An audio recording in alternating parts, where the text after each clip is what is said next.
sure we make the decision to really serve the Edmontonians. And so I want to give your confidence, and as your councillor, I never give up to fight for us.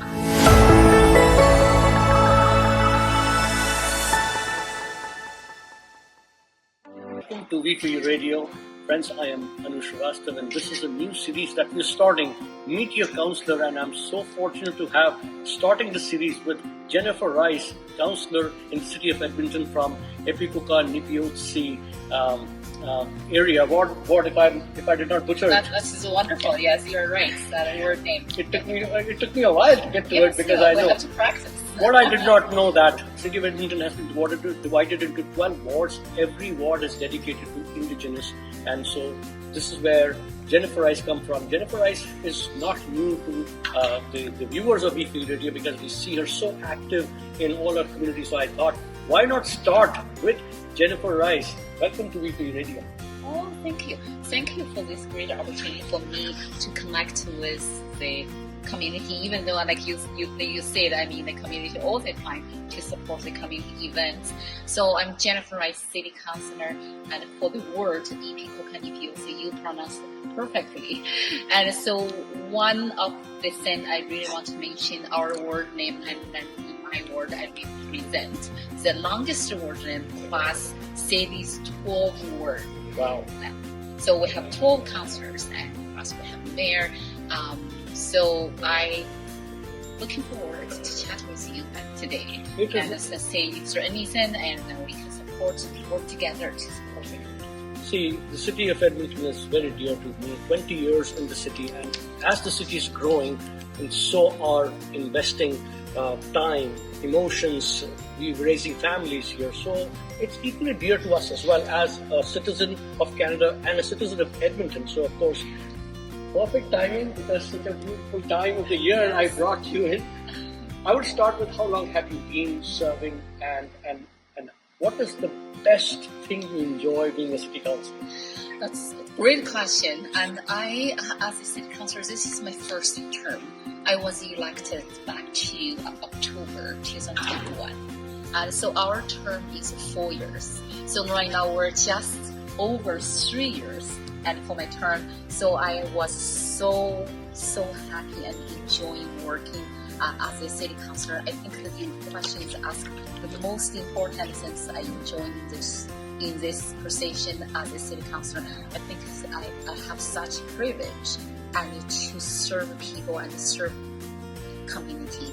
I think that piece is one of the favorite piece and for this job to represent people's voice and bring their voice to city chamber, like you can see our city chamber there, and really to reflect our council and listen to the people and how as a councillor and based on what I heard from people to make the decision the best or better decisions to serve our Edmontonians. Fives in terms of accomplishment ever since you joined as the city council. Maybe I would like to highlight and celebrate it with you. So I could give like big 5, big 10, or big 15. And then if I look back for the past 3 years, I serve Edmontonians, serve the people I represent, and in this city, I think number one. And then I'm the councillor and really listen to the people and make sure people's voice to be heard and in every decision we are making and for our city. And I'm so proud to heard many positive comments or feedback and from the people I represent and say you are the councillor here for the people. So I think anybody heard that comment will be heart touched. And then you are the councillor for the people.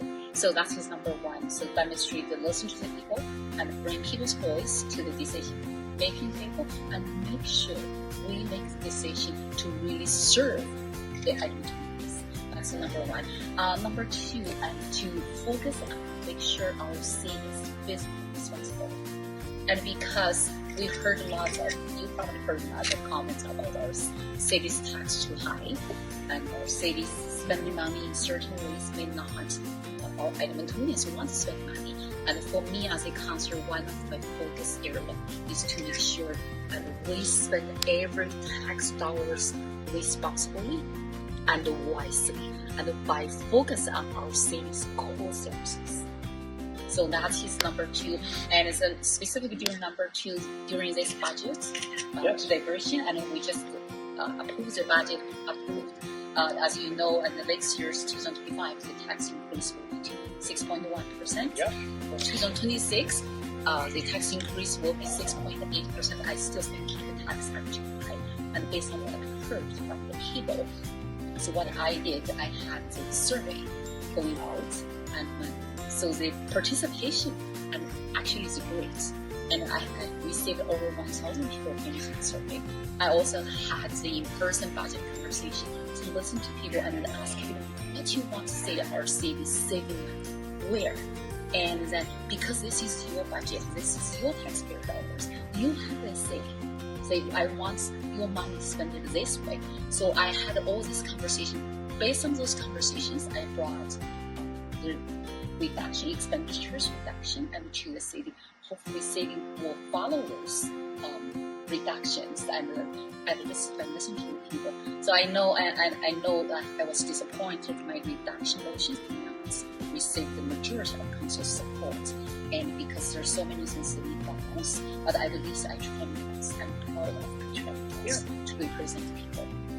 Such a nice way to really celebrate some successes, and as you know, guys, the best way to talk about and best situation is when the strength is also the challenge. Edmonton, as most of you who are watching this or who will be watching this, know that the city is exploding. Immigration is on the rise. We are getting so many new immigrants, and as they come in, it's a good challenge to the city because they always challenge you to keep up with the resources. This is the strength and a challenge both. How are we getting ready for it?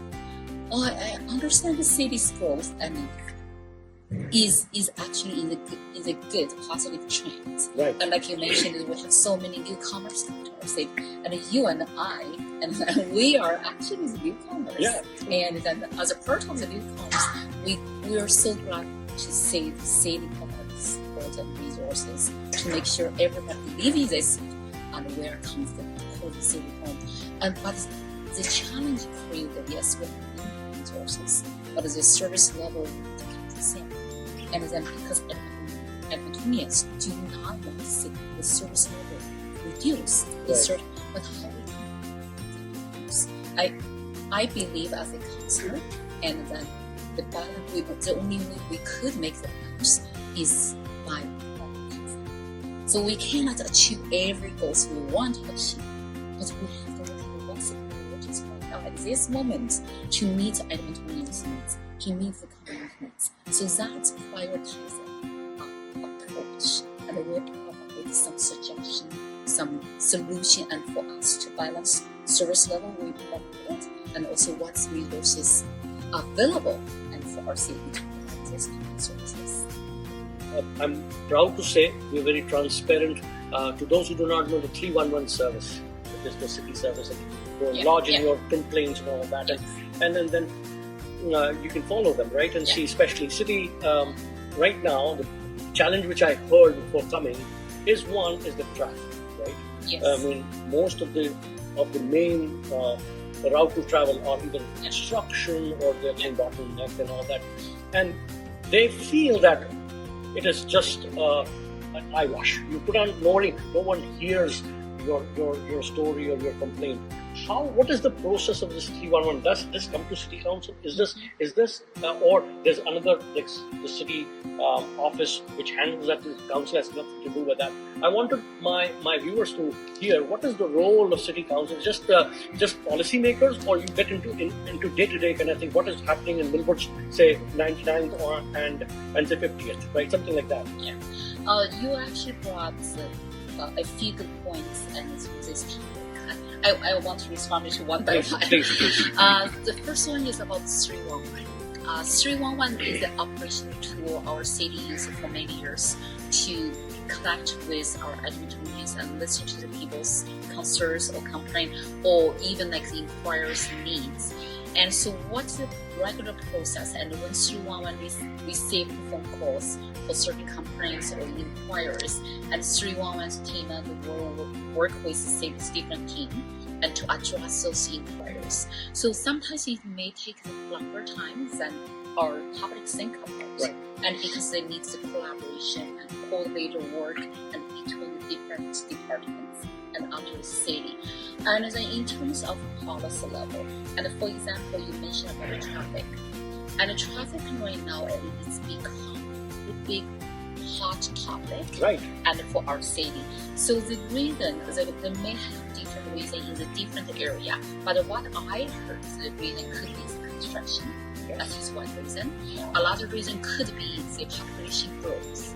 The current existing road capacity will not support that growth. So that creates traffic congestions.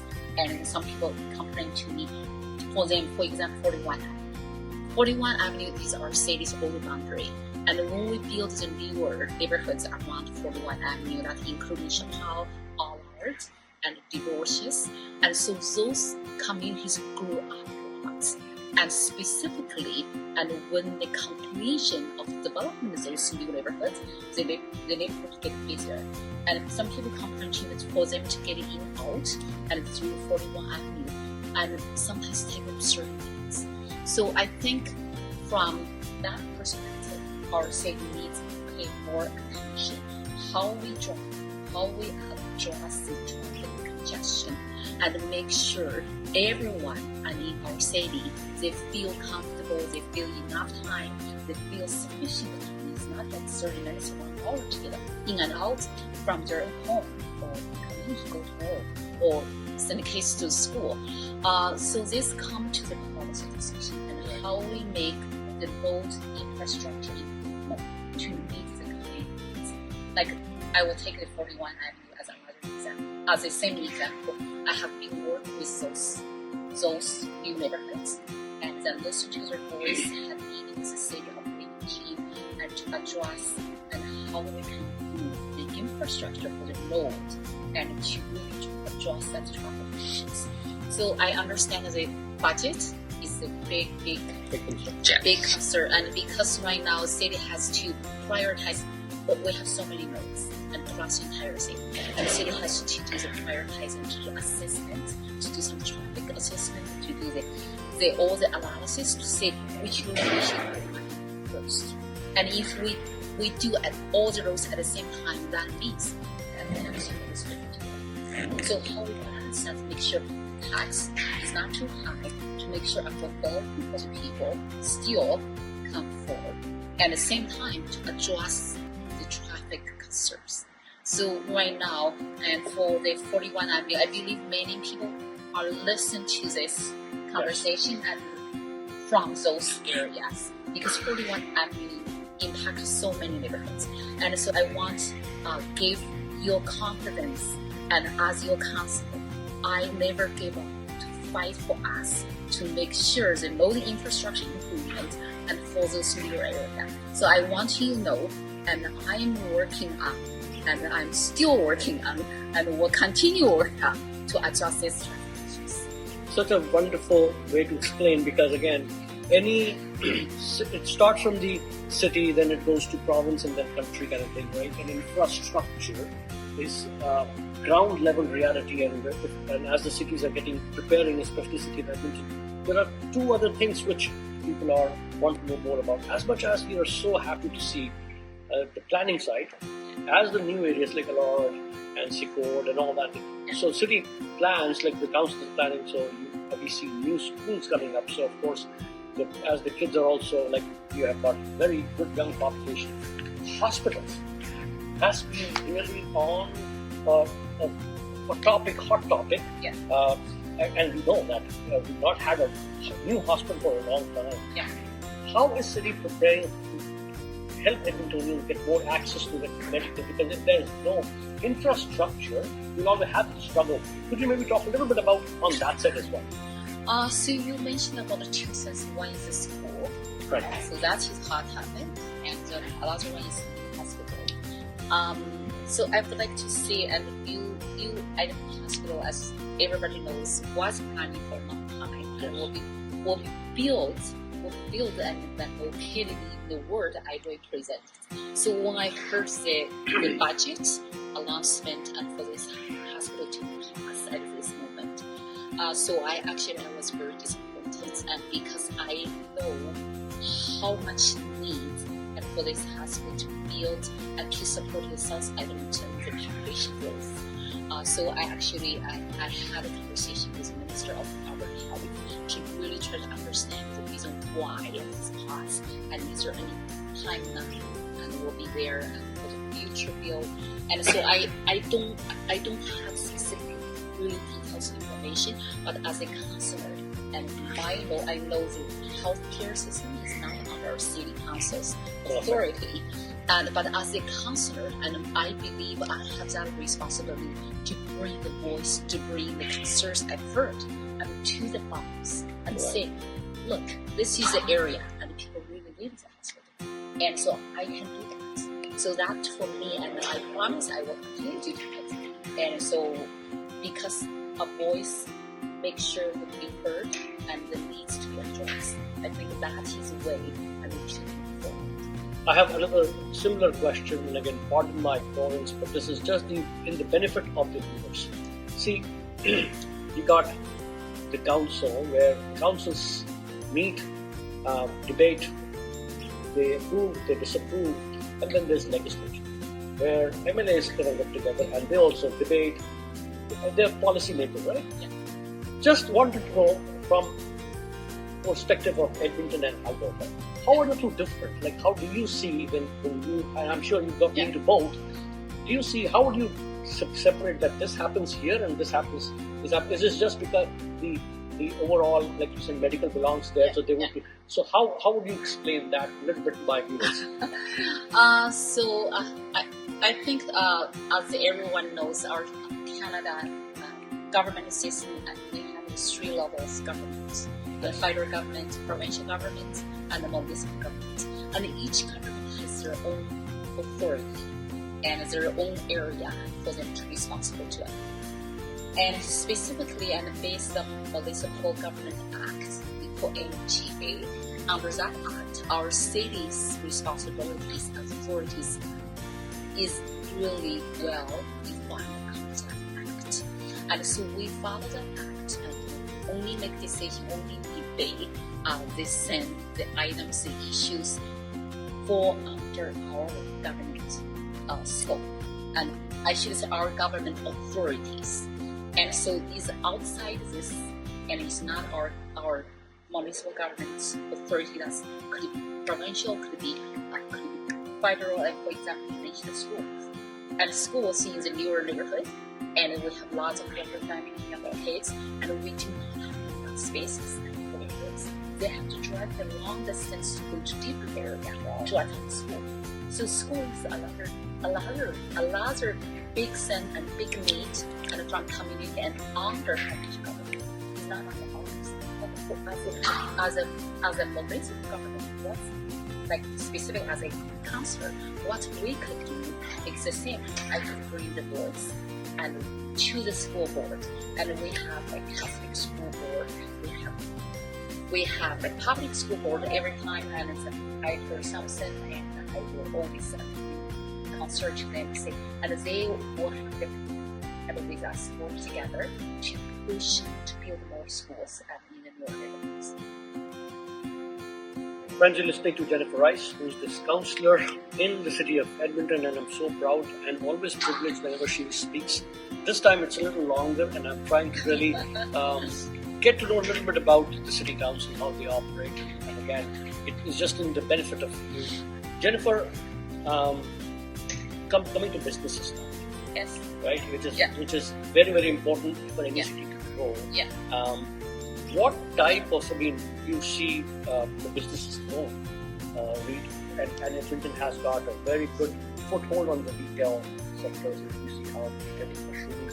How about some other sectors where you see that people can benefit and focus? Do you see any gap that this is not fully leveraged, people should think about? I'm so glad you asked this question, because of course business and ensure our city's economic development is one of my focus areas.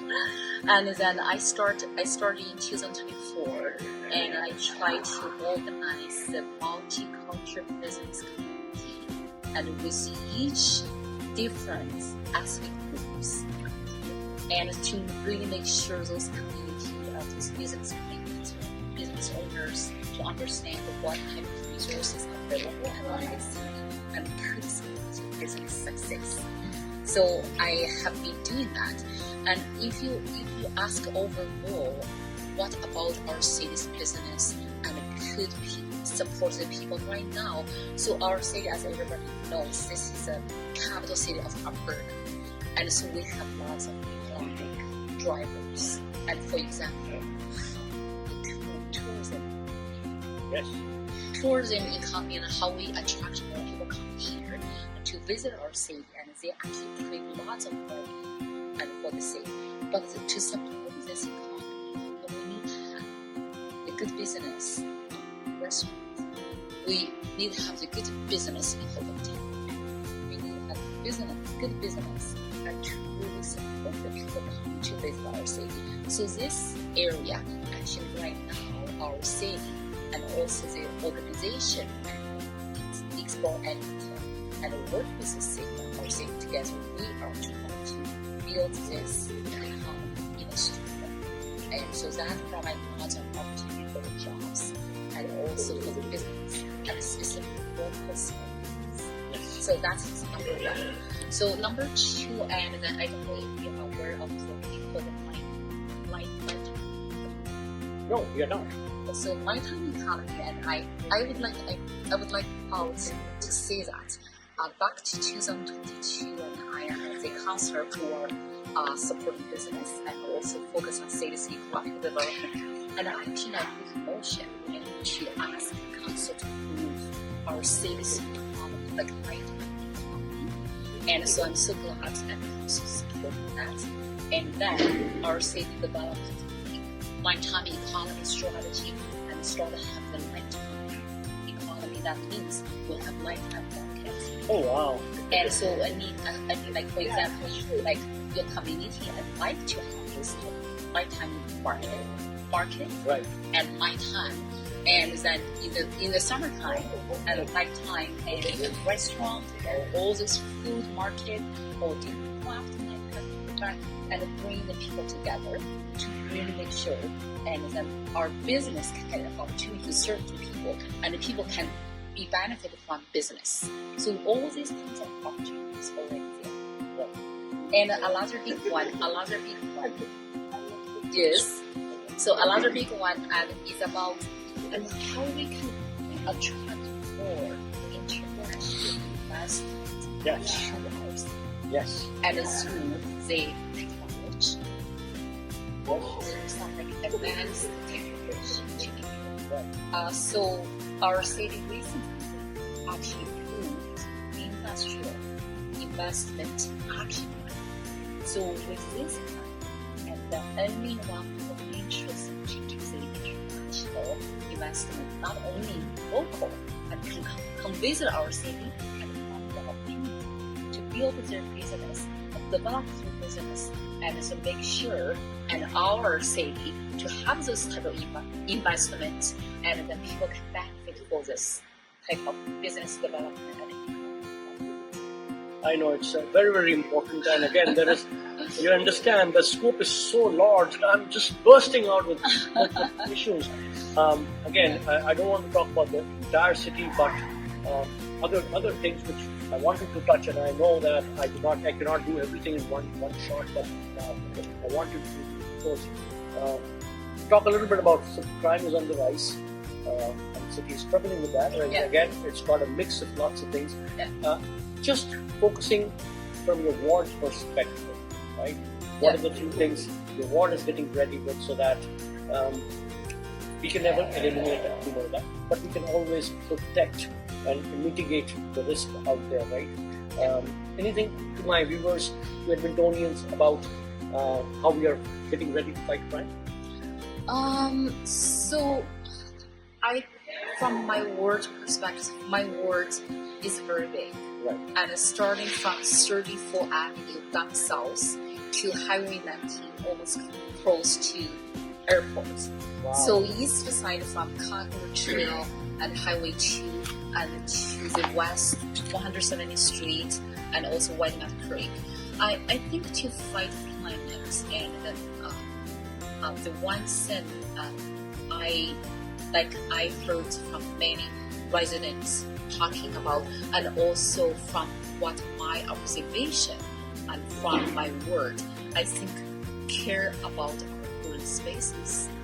That is one of the important things I am actually fighting so hard. The reason for me to say that is because for the new development area, and U is high density and compared to the mature neighborhoods. But for those high density area, and how we can make sure we have the park spaces, we have the enough green spaces, and for people even enjoying the life, we have enough trees, and in the area people can enjoy the life. Otherwise, everything is just a house. If we don't have trees, we don't have like the green spaces, we don't have enough parks, and for our kids to play, and for everyone to enjoy after work and walking in the neighborhood. I think that is something is really related to daily life, our economic needs, and also the people living by ward. So for me as a councillor for that area, I always try to fight to keep the trees, to retain the trees, don't cut the major trees, and don't because it takes hundreds of years to grow up. Yes. And make sure we do the good maintenance for the parks and the cut the grass, and also make sure we have enough and good equipped and playground and for our kids. This type of things, and it's basic needs, and we need needs. We need to make sure our city needs and for the needs. Great, Jennifer. It's been a pleasure talking to you. And I wish just we can stand here for the whole evening talking about so many things. However, last few things, because people are saying, hey, Anu, you do not bring fun. So fun for you guys. Maybe a few words for our Eskimos and Oilers fans, because this is what we feel proud of. Yes, there's so many fun words to say that. Oh, here we go. I don't know. I may not have too much fun to say that. Let's say something together. Yes, absolutely. Yes. Maybe we can wish our everyone here and the happy holidays, happy holidays, and happy New Year, and all the best for the 2025. And I want to take this opportunity to thank everyone. And in the past 2024 year, and you worked so hard and to build our city, to build our communities. Because when we are working together, we are stronger. So I'm looking forward to continue work with the community and then to support our city to build this wonderful, beautiful city and everyone of the country. Thank you so much on behalf of the entire V4U team, on behalf of my correspondent Purav Patel, and also on behalf of all my viewers. Thank you for doing such a good job in the city. It is just the beginning to something which is new to V4U viewers that we will continue bringing on. Yes. And so happy holidays. I hope you take some time to really relax with the family. And as the city is getting beautiful with the decorations, I wish you all the luck. Thank you. I want to say one more thing for the fun. Yes. And so I want to let everybody know, and because all your nurses are proud, right? Yes. And are safe, and then they are fighter. I am fighter. So I will never give up and to stand up to represent the communities, represent the city, and to fight the best interest for us. Such wonderful words to end the wonderful talk here. Thank you, Jennifer. Thank you, City. Long live the Edmontonians. Long live the firefighters. Long live the Edmonton Police. Thank you so much all for watching us. And this is Jennifer Rice from the City Hall. Thank you.